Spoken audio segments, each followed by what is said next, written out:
ដល់កូនស្រី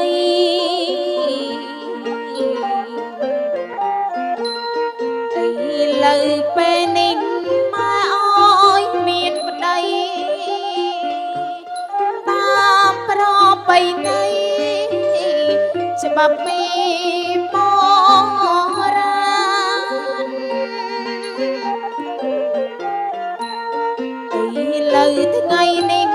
ម៉ែអើយមានប្តីតាមប្រពៃណីច្បាប់ពីបុរាណបែមានកិត្តិយសដោយសារកូនស្រីគេឈ្មោះល្បាញដើម្បី